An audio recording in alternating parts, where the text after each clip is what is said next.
मैं घर में दाखिल हुआ, महंगी गाड़ियां, 2 कनाल का घर। और जब मैंने वो छोटा कमरा खोला तो अंदर से बदबू की लपटें उठ रही थी और बेड के ऊपर एक लाचार शख्स लेटा हुआ था।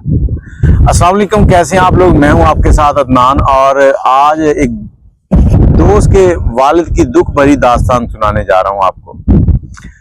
दोस्त तो नहीं कह सकता, लेकिन मैं फिलहाल दोस्त ही कहूंगा क्योंकि वो मुझे अचानक मिले थे। मैं कहीं वॉक करने जाता हूं रोज, तो वॉक करते करते मुझे वो लड़का मिला। उसने कहा कि आप अदनान हैं? मैंने कहा जी। कहता मेरे वालिद जो है वो आपकी वीडियोस बहुत देखते हैं और आपको बहुत याद करते हैं, अगर आप उनसे मिल लें तो आपकी मेहरबानी होगी। मैंने हाँ में सर हिलाया और अपनी वॉक पे मशगूल हो गया। दूसरे दिन फिर वो मुझे मिला। अब दूसरे दिन भी उसकी यही बात थी, तो मैंने उसे हाँ में सर हिलाया। मैंने कहा चलो आज चलते हैं। वॉक खत्म की, उसके साथ निकला हूँ। गाड़ी मेरी वहीं खड़ी है। उसने अपनी गाड़ी में बिठाया और मुझे अपने घर की तरफ लेके निकल पड़ा। जब उसके घर पहुंचे हैं तो देखा कि चौकीदार ने गेट खोला है। अंदर 2 कनाल की बड़ी सी कोठी है और उस कोठी के अंदर बड़ी बड़ी महंगी गाड़ियां खड़ी हैं। और गाड़ी से उतरने के बाद जब मैं चहलकदमी करते हुए आगे मेन इंटरेस्ट जो कमरों की होती है उसमें दाखिल होने लगा हूं, तो क्या शानदार खूबसूरत दरवाजा लगा हुआ था। अंदर गया हूं तो अंदर ऐसे कलर्स के साथ पेंट किए गए थे कि मुझे अंदर दाखिल होते ही एक सुकून महसूस होने लगा। अब उस सुकून को महसूस करते करते मैं आगे पहुंचा हूं। मैं बैठ गया हूं। मेरे लिए चाय आई है। एक बच्चा चाय लेके आया जो कि अभी शायद नया ही इस घर में था। वो थोड़ा शर्मा रहा था और डिस्टर्ब था चाय लाते वक्त। चाय पीने के बाद उस लड़के ने कहा चले आए, आपको अपने अब्बू से मिलवाता हूँ। अब्बू से मिलवाने के लिए जब वो आगे बढ़ा तो उसने एक दरवाजा खोला। जैसे दरवाजा खोला तो अंदर से ठंडी हवा का झोंका आया, जैसे मैं कहीं सर्दियों में आ गया हूँ। जबकि उस वक्त मौसम जो था वो अगस्त सितंबर का था। गर्मी थी अच्छी खासी। अंदर गया हूँ, अंदर देखता हूँ कि बहुत ज्यादा स्मेल आ रही है, बदबू सी आ रही है। उस लड़के ने फौरी तौर पर मुझे बताया कि मेरे वालिद साहब जो है, इनकी चूल्हे से नीचे की जो हड्डी है वो टूट चुकी है। अब ये चल फिर नहीं सकते, तो ये बेड पर ही रहते हैं। तो मैंने बातों बातों में पूछा कि इनका पैम्पर वगैरह चेंज। उसने बताया कि जी अभी चेंज किया थोड़ी देर पहले। चले ये तो ठीक है, लेकिन वो जो स्मेल आ रही थी बहुत तेज थी और मुझे बड़ी डिस्टर्ब कर रही थी। इतनी देर में उसके वालिद ने हाथ उठाया, मुझसे सलाम लेना चाहा। मैंने उससे सलाम लिया तो उसके हाथ बहुत ज्यादा ठंडे हो चुके थे। मैंने लड़के से कहा कि ये एसी बंद कर दो। उसने कहा जी डॉक्टर ने कहा एसी चला के रखा करें, हमने इसलिए चलाया हुआ। अब इस एसी चलाने के पीछे क्या वजह थी कि उस कमरे की जो स्मेल है वो वहीं एसी के साथ ही कहीं दफन हो जाए।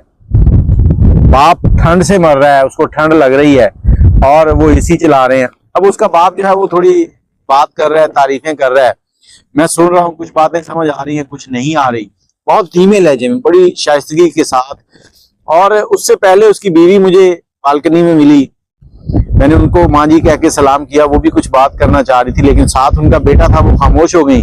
आगे पहुंचा हूँ, बाप से बात करना चाह रहा हूँ। बाप भी उसका बात करना चाह रहा है, लेकिन वो बेटे की वजह से खामोश है। अब बेटे को पता नहीं क्या जहन में आया और वो वहां से निकला है और चला गया अपने कमरे की तरफ। इतनी में उसकी माँ भी अंदर आ गई। तो मेरी उनसे बात हुई। मैंने उनसे पूछा कि इनका मसला क्या है। तो उन्होंने बताया कि ये 70 की दहाई में सऊदी अरब गए थे। तब सऊदी अरब का जो वीजा था वो 5 साल का होता था। 5 साल से पहले आप आ नहीं सकते थे वापस। ये उस वक्त इंजीनियर पढ़ चुके थे। वहां जाके इन्होंने एसी फ्रिजों का काम शुरू किया और इतना काम किया कि इन्होंने वहां पर एक कंपनी खोली अपने कफील के साथ मिलके। इतना पैसा कमाया कि मैं आपको क्या बताऊं। आज हमारे 5 बच्चे हैं, एक बेटी है, 4 बेटे हैं और पांचों कुछ नहीं करते। इनकी कमाई हुई जो दौलत है उस पर अय्याशी कर रहे हैं और इन्होंने इतनी दौलत कमाई है कि वो सारी जिंदगी भी खाएं तो खत्म नहीं होगी। जिस घर में आप खड़े, इस तरह के 10 घर हैं हमारे इस शहर के अंदर। अब मैं परेशान के 10 घर हैं और ये शख्स बेड के ऊपर लेटा हुआ है और इसके पास जो गद्दा है वो भी ठीक नहीं है, क्योंकि उसको बेड सोल मतलब जब मरीज जो है ना वो हिल जुल ना सके ना, उसके लिए एक स्पेशल बेड होता है मेडिकेटेड, और उसमें नीचे जो है वो एक प्लास्टिक का एक शीट आती है वो लगाई जाती है। उस शीट की एक साइड में पंप लगा होता है। उस पंप का क्या काम होता है, उसके अंदर हवा डालना। वो हवा एक साइड से आती है और वो फूल जाता है और एक प्रेशर बनने के बाद एक्स्ट्रा हवा जो है ना वो दूसरी साइड से निकलती रहती है, ताकि उसकी कमर का टेम्परेचर जो है ना वो मेंटेन रहे और वहां पे जख्म ना बने, वो गले ना। अगर किसी के घर में ऐसा मरीज है तो वो इस चीज को समझ सकते हैं। बाकी आपको भी बताऊंगा कि अगर आपके घर में कभी कोई ऐसा मरीज हो जाता है तो वो गद्दा बाजार से मिल जाता है, थोड़ा महंगा होता है, लेकिन उस गद्दे को लेके उसी को इस्तेमाल करें ताकि मरीज जो है वो सहूलत से रहे और आप लोगों के लिए भी परेशानी ना हो। इतनी देर में वो बच्चा अपना लैपटॉप उठा के आ गया। उसका बाप जो था वो हसरत भरी निगाहों से देख रहा था। मैंने एसी तो बंद करवा दिया था, उसने शुक्रिया में कहा कि आपका बहुत शुक्रिया, आपने एसी बंद करवा दिया। मैंने बच्चे से कहा कि देखो एसी चल रहा है, इनको ठंड लग रही है, आपने एसी चलाया हुआ है। वो फिर उसी बात पे बजिद था कि डॉक्टर ने कहा कि चला के रखें। अब लड़के ने लैपटॉप आगे बढ़ाया, उसने मुझे अपनी तस्वीरें दिखानी शुरू कर दी कि मैं फलां मुल्क गया हूँ, फलां मुल्क गया हूँ, ये देखें, ये वहां की तस्वीर है, ये वहां की तस्वीर है। और साथ ही वो कुछ ऐसी बातें कर रहा था जिससे लगता था कि वो यूरोप का वीजा लेना चाहता है। बाप जो जन्नत का वीजा है वो चारपाई पे पड़ा है और उसको वो ठुडे मार रहे हैं। जो हालात मैंने वहां पर देखे मैं आपको बता नहीं सकता, बस कुछ शॉर्टकट बता रहा हूँ। थोड़ी बात करने के बाद वो बाहर निकल गया। उसने कहा मैं गाड़ी सीधी करवाता हूँ, चलें ठीक है फिर चलते हैं। और जब मैं कमरे से निकलने लगा तो उसकी बीवी बोली कि आप जो है ना हमारे बच्चों के लिए दुआ करें कि ये हमारे साथ अच्छा रवैया रखें। तो मैंने वापस पलटते वक्त उनसे कहा कि आप इनके लिए एक डॉक्टर क्यों नहीं रख लेती जब आपको अल्लाह ने इतनी दौलत दी हुई है, सब कुछ है। तो वो कहती मेरे शौहर ने हर काम किया अपने बच्चों के लिए, इनकी ख्वाहिशें, इनकी तालीम, हर चीज पे खर्चा किया, पैसा कमाया। आज भी इन्होंने कोई ऐसी वहां पे इन्वेस्टमेंट की हुई है सऊदीया में कि इनको वहां से पैसे आते हैं।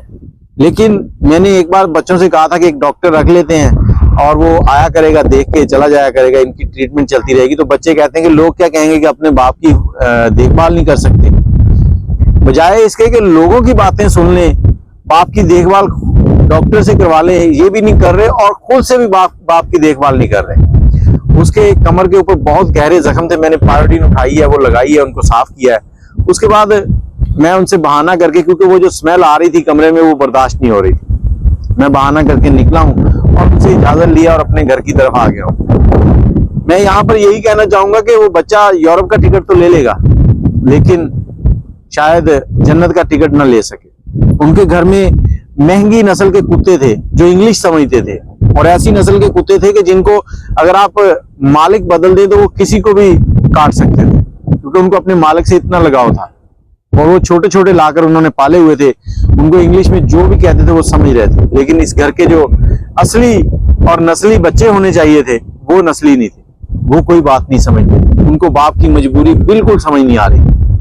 बाप बिस्तर पे पड़ा है, उसकी आंखें सफेद रंग है और आंखों के आगे जाला सा आया हुआ है और वो मुझे देख के मेरा शुक्रिया अदा कर रहा है कि तुमने यहाँ आने की हिम्मत की। बाकी आप लोग दुआओं में याद रखिएगा और कोशिश करें कि अपने वालिदैन की खिदमत करें, वालिदैन का सहारा बने, ना कि वालिदैन के लिए तकलीफ का बायस बने। वालिदैन वो हस्ती हैं जिन्हें अल्लाह ताला ने कहा कि उफ तक भी ना कहो, चाहे वो कुछ भी कहें, वो गलत भी कर रहे हैं तो आप बाद में बैठ के उनको समझाओ, लेकिन आपका काम नहीं है कि उनके आगे से बोलना।